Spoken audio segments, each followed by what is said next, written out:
இந்த உலகத்தில் ஒரு பழமொழி இருக்கிறது, உன் நண்பனை சொல் உன் குணத்தை சொல்லுகிறேன் என்று சொல்லி இந்த உலகத்தில் ஒரு பழமொழி இருக்கிறது. ஆகவே எல்லாரும் சொல்வார்கள், நீ நல்ல நண்பர்களை வைத்துக் கொள்ள வேண்டும். இந்த மோசமானவர்கள் எல்லாரும் ஒதுக்கி தள்ளி கொண்டே தான் இருப்பார்கள்.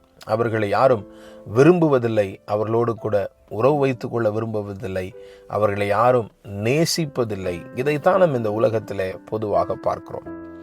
வேதவசனம் இயேசு கிறிஸ்துவை குறித்து அழகாக சொல்லுகிறது பாருங்கள். மருத்துவர் லூக்கா 7:34 எழுதியிருக்கிறார், மனுஷகுமாரன் போஜனம் பண்ணுகிறவராய் வந்தார்.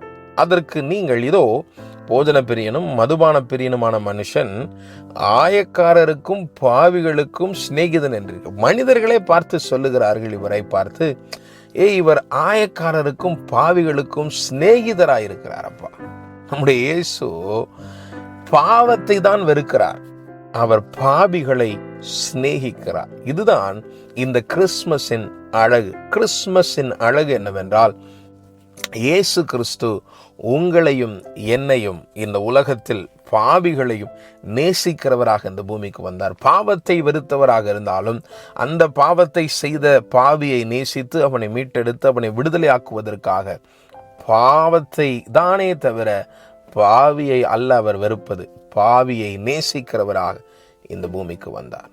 ஆமென்.